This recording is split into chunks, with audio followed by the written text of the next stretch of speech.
ঢাকা বিশ্ববিদ্যালয় পর্যন্ত এটা একটি বড় মাদ্রাসায় পরিণত হয়েছে। গুলশান বনানী বাড়িধারায় এতগুলি মসজিদ, সেখানে একটা মন্দিরের জায়গা নাই। সারা বাংলাদেশে এখন একজন সনাতনী সম্প্রদায়ের সচিব নাই।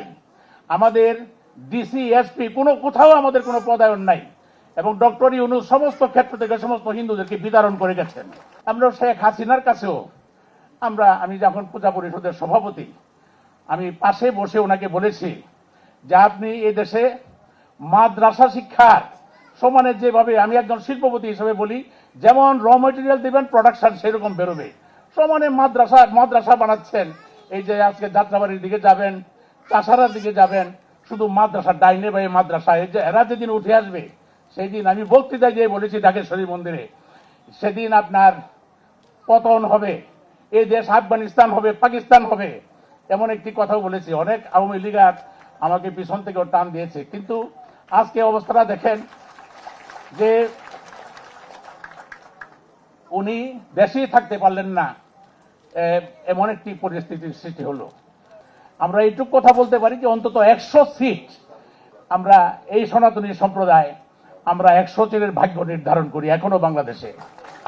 এবং আমাদের এই যে 100 সিটে আমরা এই দেশের সনাতনী সম্প্রদায় একটি বাক্সে যাদেরকে ভোট দিব তারা নির্বাচিত হবে এবং তারাই সরকার গঠন করবে। এটার ফলপ্রসূ আমরা বিগত নির্বাচনেও দেখেছি, অতীতেও দেখেছি।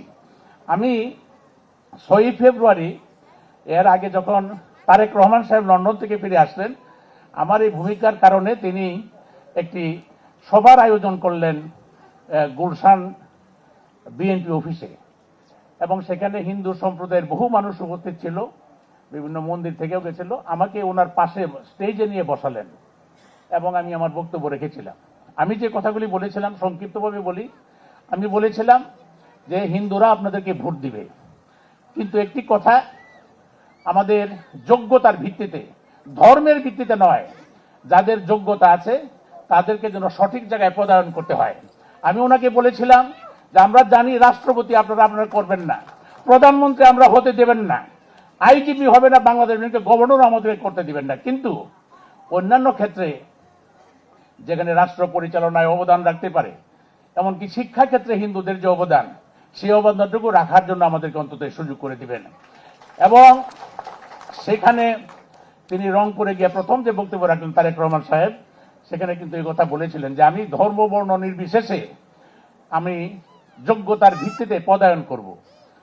আমরা চেষ্টা করছি। এই কয়েকদিন এই প্রধানমন্ত্রী হওয়ার পরেও আজকে এখানে আমাদের যদি বিজনদা থাকতেন, উনি জানতেন, উনি প্রত্যেকটা মিটিংয়ে থাকেন।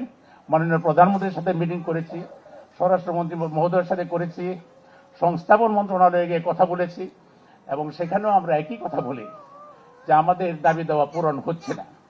সারা বাংলাদেশে এখন একজন সনাতনী সম্প্রদায়ের সচিব নাই। আমাদের ডিসি এসপি কোথাও আমাদের কোনো পদায়ন নাই, এবং ডক্টর ইউনূস সমস্ত ক্ষেত্র থেকে সমস্ত হিন্দুদেরকে বিতরণ করে গেছেন।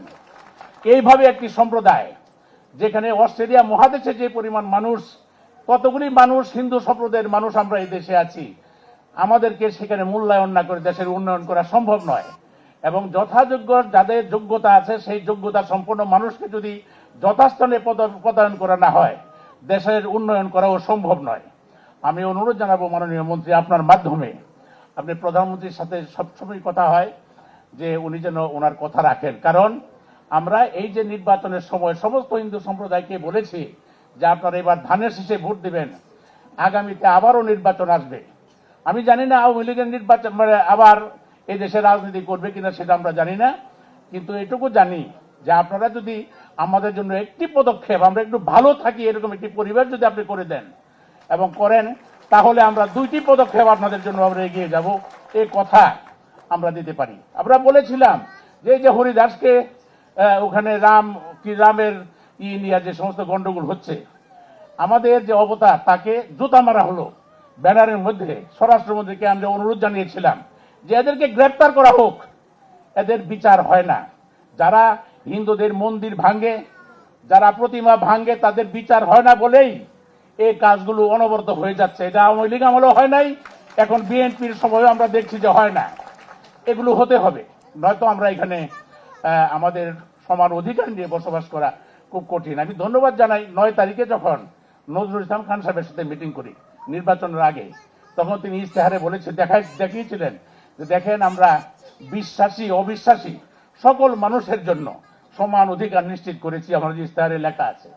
এবং তিনি বলেছিলেন যে আপনাদের সমস্ত দাবি দেওয়া পূরণ করা হবে। মাত্র 4-5 মাস হয়েছে, আমরা বিশ্বাস করি আপনারা আমাদেরকে সেই আস্থা যেন রাখতে পারি এমন একটি পরিবেশ আপনারা তৈরি করবেন।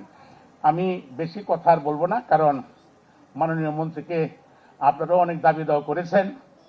আমরা শেখ হাসিনার কাছেও আমি যখন পূজা পরিষদের সভাপতি, আমি পাশে বসে ওনাকে বলেছি যে আপনি এই দেশে মাদ্রাসা শিক্ষার সমানে যেভাবে, আমি একজন শিল্পপতি হিসেবে বলি, যেমন র মেটেরিয়াল দিবেন প্রোডাকশন সেরকম বেরোবে, সমানে মাদ্রাসা বানাচ্ছেন।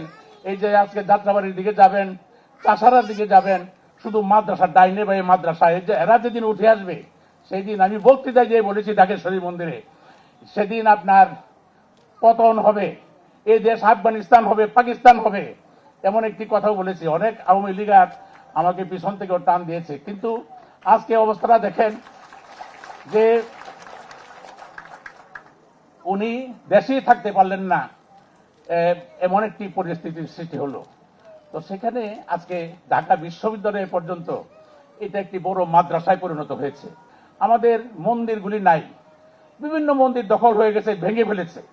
আমি বক্তব্যে বলেছি এবং মাননীয় প্রধানমন্ত্রীর কাছে ফাইলটা দিয়েছি ইয়ার সময়, যে গুলশান বনানী বাড়ি ধারায় এতগুলি মসজিদ, সেখানে একটা মন্দিরের জায়গা নাই। আমরা বলেছি একটু জায়গা দেন, আমরা যথাযথ টাকা দিব, আমরা এখানে সুন্দর মন্দির করে আমরা যেখানে পূজা অর্চনা করতে পারি।